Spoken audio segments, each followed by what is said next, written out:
다 함께 사도신경으로 우리의 신앙을 고백하겠습니다.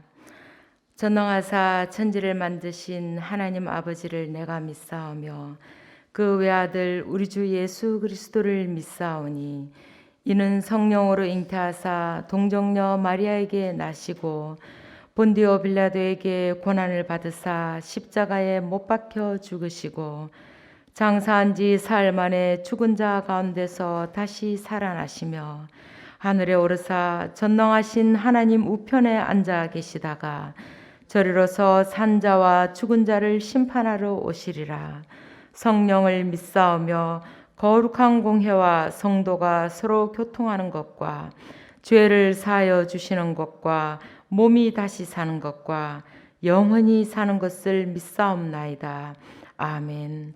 오늘 부를 찬송은 찬송가 61장입니다. 찬송가 61장. 먼저 가사를 읽어보겠습니다. 우리가 기다리던 새벽 하늘 밝아온다. 성도여 찬송하라. 사랑의 주 하나님을. 슬픔은 사라지고 기쁜 아침 동터온다. 다 같이 찬송하라. 평화의 주 하나님을. 어둡던 저 하늘이 찬란하게 밝아온다. 기쁘게 찬양하라. 구원의 주 하나님을. 근심은 물러가고 새벽별이 비춰온다. 전하자 기쁜 소식 생명의 주 하나님을. 고요한 아침나라 영광 속에 밝아온다. 주님께 감사하라. 평화의 왕 하나님께. 고통은 사라지고 새 희망이 솟아난다. 성도여 찬양하라. 승리의 주 하나님을. 다 함께 찬양하시겠습니다.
오늘 우리에게 주신 하나님의 말씀은 신명기 6장 4절부터 9절까지입니다.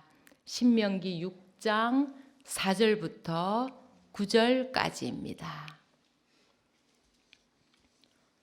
제가 봉독해 드리겠습니다. 이스라엘아 들으라. 우리 하나님 여호와는 오직 유일한 여호와이시니 너는 마음을 다하고 뜻을 다하고 힘을 다하여 내 하나님 여호와를 사랑하라. 오늘 내가 네게 명하는 이 말씀을 너는 마음에 새기고 내 자녀에게 부지런히 가르치며 집에 앉았을 때에든지 길을 갈 때에든지 누워 있을 때에든지 일어날 때에든지 이 말씀을 강론할 것이며 너는 또 그것을 내 손목에 메어 기호를 삼으며 내 미간에 붙여 표로 삼고 또 내 집 문설주와 바깥문에 기록할지니라. 아멘. 오늘도 예배 자리에 함께 하신 여러분께 하나님의 은혜가 충만히 임하시길 빕니다. 모세는 신명기에서 가나안 땅 정복을 앞둔 출애굽 2세대들에게 앞으로 차지할 땅에서 어떻게 살아야 할지를 반복적으로 들려주고 있습니다. 걱정이 되었겠지요. 40년 전 애굽에서 이끌고 나오면서부터 광야를 떠도는 동안 이스라엘 백성들이 어떻게 해왔는지를 지켜봤으니 얼마나 걱정이 되었겠습니까? 이제 들어갈 가나안 땅의 풍요에 빠져서 하나님을 잊어버리고 다른 신들을 섬김으로 또다시 하나님을 시험하게 될까봐 노심초사하였을 것입니다. 하나님의 약속한 그 땅에 들어가서는 제발 하나님께서 명령하신 것들을 잘 지키며 하나님의 백성으로서 잘 살아내기를 바랐을 것입니다. 그래서 하나님이 주신 법들을 거듭거듭해서 되풀이해서 풀어주고 있는 것입니다. 신명기에서 모세는 이러한 간절한 마음을 담아 3번의 설교를 하고 있습니다. 오늘 본문이 포함된 5장에서 28장까지는 2번째 설교입니다. 5장에서 10계명에 대해서 이야기한 후에 6장에서는 다시 구체적으로 하나님이 어떤 분이신지에 대해서 설명해 주고 있습니다. 6장 4절은 신명기의 핵심으로 하나님에 대해서 가장 잘 설명해 주는 구절입니다. 다 같이 4절 한번 읽어보겠습니다. 이스라엘아 들으라, 우리 하나님 여호와는 오직 유일한 여호와이시니. 이스라엘아 들으라 하는 말은 히브리어로 쉐마 이스라엘입니다. 쉐마는 들으라는 명령형입니다. 이 쉐마로 시작하는 문장이 신명기에 여러 번 나옵니다. 본 쉐마절은 모든 유대인들이 아침 저녁으로 외우는 하나님에 대한 신앙 고백문입니다. 이스라엘이 여호와 하나님께만 절대적인 충성을 고백하는 표현인 것입니다. 모세가 이스라엘 백성 앞에서 크게 외칩니다. 쉐마 이스라엘 아도나이 엘로헤누 아도나이 에하드. 들으라 이스라엘아, 우리의 하나님 여호와는 한 분이시다. 유일하신 하나님 한 분이시다. 모세는 백성들에게 여호와 하나님이 유일하신 하나님을 강조해서 선포합니다. 이스라엘 백성들이 살았던 애굽은 신이 아주 많았습니다. 그런데 그 모든 신들이 다 가짜이고 하나님 여호와 하나님만이 진짜 하나님임을 그들은 알게 되었던 것입니다. 그런 유일하신 하나님이 또한 자신들을 얼마나 사랑하는지도 몸소 겪었습니다. 그들은 10가지 재앙을 통해서 하나님이 애굽의 신들을 무력하게 만들어버리는 것을 분명히 보았습니다. 이스라엘 백성들을 애굽에서 이끌어내오시고 홍해를 갈라서 그들을 구출하는 것도 경험했지요. 모든 억압으로부터 해방시키시고 구원해 주신 그 하나님이야말로 진짜 하나님임을 알았던 것입니다. 시내 산에서 이스라엘 백성들과 언약을 맺으신 여호와 하나님, 바로 그분만이 살아계신 유일한 하나님이라고 지금 모세는 선포하고 있는 것입니다. 5절을 읽어보겠습니다. 너는 마음을 다하고 뜻을 다하고 힘을 다하여 내 하나님 여호와를 사랑하라. 여기서 마음은 히브리어로 레바브라고 합니다. 레바브는 단순히 인간의 감정이나 느낌만을 말하는 것이 아닙니다. 인간의 지능, 의지, 계획 등이 자리 잡고 있는 인간의 모든 행동을 총괄하는 인간 존재의 중심 센터입니다. 또 뜻은 히브리어로 네페시라고 하는데요. 혼, 생명을 의미합니다. 마음과 뜻을 다하여 여호와를 사랑한다는 것은 인간의 내적인 모든 수단을 다해서 생명까지도 바쳐서 하나님을 사랑하는 것을 의미합니다. 힘은 인간이 가진 육체적인 힘과 모든 재산과 모든 재물까지도 다 포함합니다. 마음과 뜻과 힘을 다하여 사랑한다는 것은 인간의 모든 것을 다 동원하여 전인격적으로 하나님을 사랑한다는 것입니다. 즉 하나님은 우리 인간에게 완전한 충성과 헌신을 요구하고 계신 것입니다. 마태복음 22장에는 율법사가 예수님에게 율법 중에 어느 계명이 크냐고 질문하는 장면이 나옵니다. 그때 예수님은 내 마음을 다하고 목숨을 다하고 뜻을 다하여 주 너의 하나님을 사랑하라 하셨으니 이것이 크고 첫째 되는 계명이라고 대답합니다. 그리고 이어서 둘째 계명으로 내 이웃을 내 자신같이 사랑하라 하셨으니 라고 말합니다. 전인격적으로 하나님을 사랑하는 것으로는 부족하다.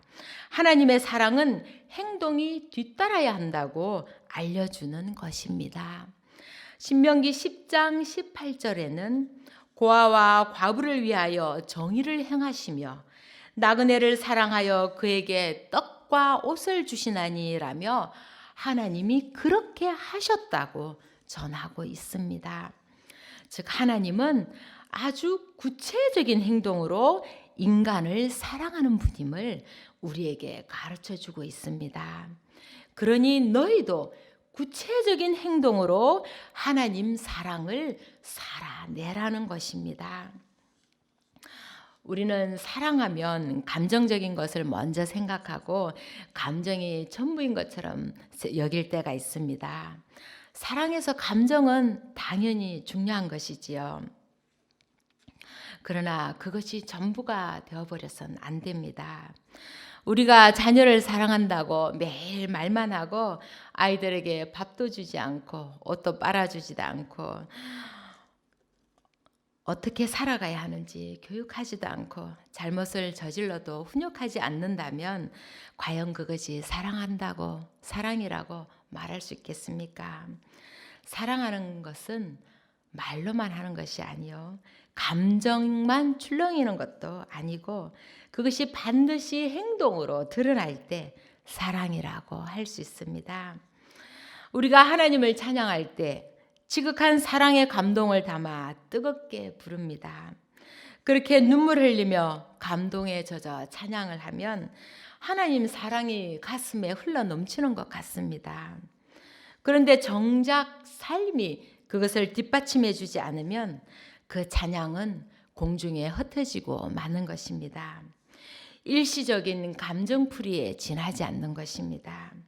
하나님께서 먼저 인간을 사랑하시는 모습을 보여주셨듯이 우리도 그 하나님의 사랑을 몸으로 직접 살아내어야 그것이 하나님을 사랑하는 것입니다. 또한 하나님이 원하는 사랑은 여기저기로 이신저신으로 자신의 마음대로 옮겨 다니는 것이 아니라 하나님만이 유일하신 하나님임을 믿고 충성을 다하는 것입니다. 현대를 살아가는 우리에게 유혹이 너무나도 많습니다. 우리를 구원하신 하나님을 잊고 다른 신들, 즉 돈이나 힘이나 명예, 권력의 신을 섬기기가 쉽습니다. 그런데 하나님을 사랑하는 것을 멈추고 다른 신을 사랑하게 될 때 14절의 말씀처럼 하나님이 진노하사 우리를 지면에서 멸절시켜 버릴지도 모릅니다. 왜냐하면 하나님은 질투하시는 하나님이시니까요. 이제 6절을 읽어보겠습니다. 오늘 내가 네게 명하는 이 말씀을 너는 마음에 새기고, 우리는 아이들에게 무슨 말 끝에 새겨들어라 라는 말을 자주 합니다. 새긴다는 것은 말씀을 한 번 듣고 잊어버리는 것이 아니라 지속적으로 말씀을 되새겨서 내면화시키는 것입니다. 어렸을 때 조각칼로 나무판에 그림을 새기던 기억이 납니다. 나무에 그림의 형태가 드러나게 하기 위해서는 손에 힘을 주고 정성을 다해서 새겨야 합니다. 그렇듯이 하나님의 말씀을 마음판에 꼭꼭 힘을 주고 새겨 넣어야 하는 것입니다. 그렇게 해서 그 말씀을 절대 잊어버리지 말고 그 새긴 말씀을 하루하루를 살아가라 하는 것입니다. 7절을 읽어보겠습니다. 내 자녀에게 부지런히 가르치며 집에 앉았을 때에든지 길을 갈 때에든지 누워 있을 때에든지 일어날 때에든지 이 말씀을 강론할 것이며, 하나님을 사랑한다는 것은 하나님을 전하는 것입니다. 하나님을 전한다는 것은 바로 말씀을 전하는 것입니다. 그렇게 말씀을 자녀들에게 가르쳐서 하나님의 명령에 순종하는 삶을 살도록 하며 그 말씀이 대를 이어 전해지게 해야 합니다. 가르친다는 말은 날카롭게 하다, 꿰뚫다라는 원어적인 의미가 있습니다. 또한 반복하여 가르친다는 의미도 있습니다. 즉, 내 자녀에게 부지런히 가르치라는 말은 자녀들에게 반복하여 가르치면서 동시에 그 말씀이 항상 날카로운 칼날처럼 자녀들의 삶을 꿰뚫고 들어가게 해야 한다는 것입니다. 그래야만 자녀들이 이 세상을 살아갈 때 말씀이 삶의 기준이 되어 분별력이 생기고 말씀에 의지하여 예리하게 판단하게 되는 것입니다. 자녀들의 인생을 그렇게 가다듬어 주는 것입니다. 험난한 세상 속에서 말씀이 중심에 있을 때 세상과 타협하지 않고 세상 눈치 보지 않고 세상의 기류에 자신을 맡기지 않는 그런 사람이 되는 것입니다. 권력과 물질적 성공을 위해 치달리고 있는 이 세상에서 무엇이 우선순위이고 중요한지를 깨닫고 중심을 잡으면서 살아갈 수 있도록 해주는 것입니다. 그 존재 자체가 하나님을 향해 있도록 하는 것입니다. 마지막에 강론할 것이며 라고 되어 있습니다. 이 말은 일상적인 삶 속에서 나누는 대화를 의미합니다. 집에 머물러 있을 때나 외출할 때나 여행을 할 때나 밤에 잠을 잘 때나 아침에 일어날 때나, 즉 언제든지 항상 하나님 말씀에 대해서 자녀들과 대화하라는 것입니다. 이는 자녀들에게 말씀을 가르치는 것을 시간과 장소에 구애받지 말고 항상 반복하여 이야기하고 가르쳐야 한다는 것을 의미합니다. 그래서 자녀들이 말씀을 배우고 익히며 말씀을 통해 자신이 어떤 존재인지를 느껴야 합니다. 이 세상을 창조하신 신께서 지극히 작은 나를 사랑하신다는 것을 알아야 합니다. 위대하신 하나님께 사랑받는 존귀한 존재임을 알고 하나님 사랑 안에 완전히 녹아져야 합니다. 그런 경험을 통해 우리의 자녀들은 절대 세상의 유혹으로부터 흔들리지 않을 것입니다.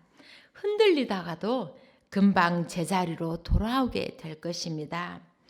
세상의 어떤 사랑도 하나님의 사랑을 대신할 수가 없을 것이기 때문입니다. 8절과 9절을 읽어보겠습니다. 너는 또 그것을 내 손목에 메어 기호를 삼으며 내 미간에 붙여 표를 삼고 또 내 집 문설주와 바깥문에 기록할지니라. 하나님의 말씀을 지키는 것이 생활의 중심이 되어야 한다는 것입니다. 사람의 눈길이 닿고 손길이 닿는 모든 것에 말씀을 쓴 표식을 붙여두고 매 순간 확인해야 한다는 것입니다. 이것은 절대로 잊지 말고 기억하여 잘 지키라는 것입니다. 그러나 이것을 문자적으로만 해석하여 실제로 손목에 매기도 하고 미간에 붙여 다니기도 합니다. 삶으로 살아내지 못하면서 그것을 보이기 위해 형식적으로만 지켜서 실제로 예수님이 그것을 신랄하게 비판하게 됐습니다. 마태복음 23장 5절에 그들의 모든 행위를 사람에게 보이고자 하나니 곧 그 경문띠를 넓게 하며 옷수를 길게 하고라고 되어 있습니다.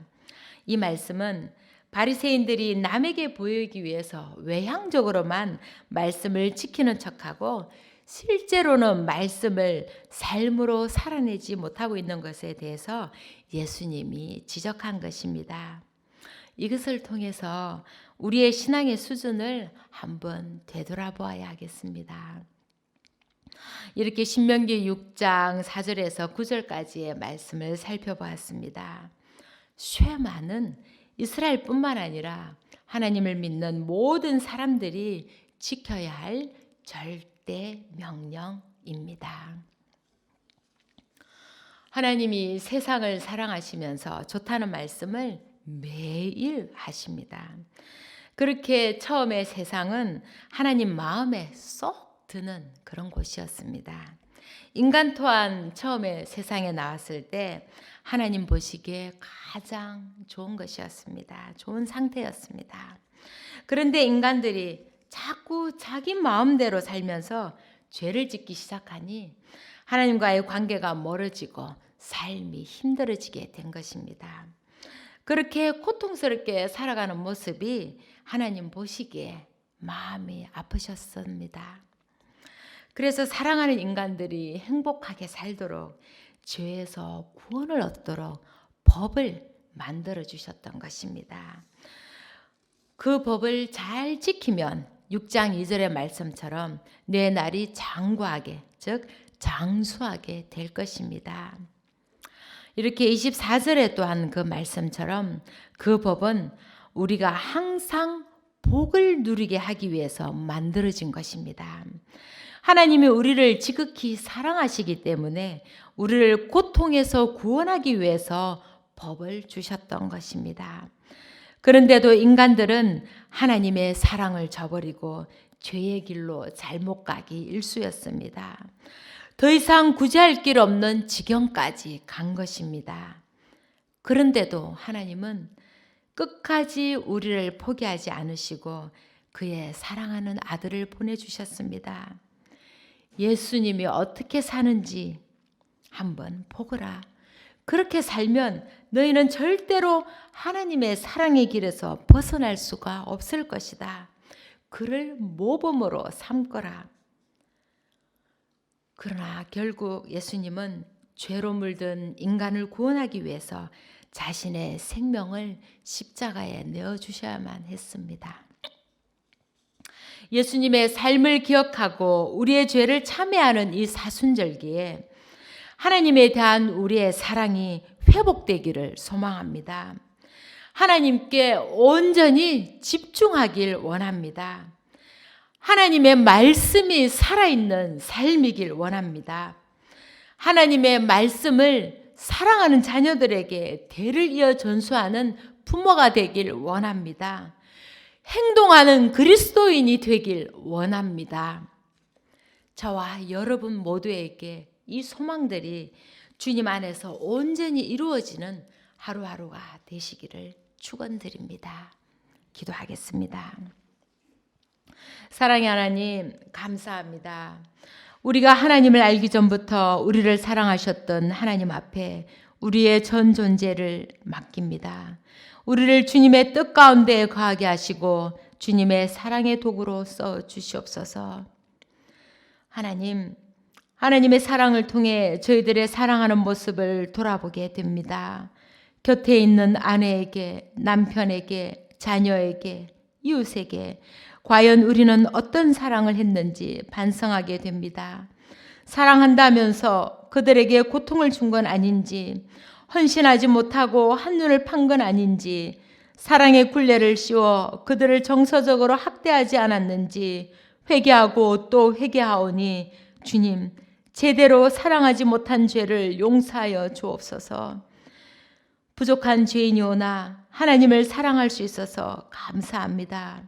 저희를 통해 하나님의 사랑이 세상에 홀로 넘치게 하옵시고 저희를 통해 하나님 나라가 이루어지게 하옵소서.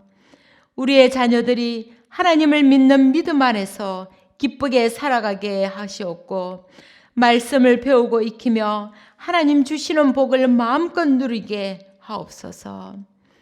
이 사순절기에 이 세상이 하나님의 사랑을 회복하기를 원합니다. 예수님의 그 사랑의 십자가를 세상이 알기를 원합니다. 교회가 진정한 사랑의 의미를 살아내기를 원합니다.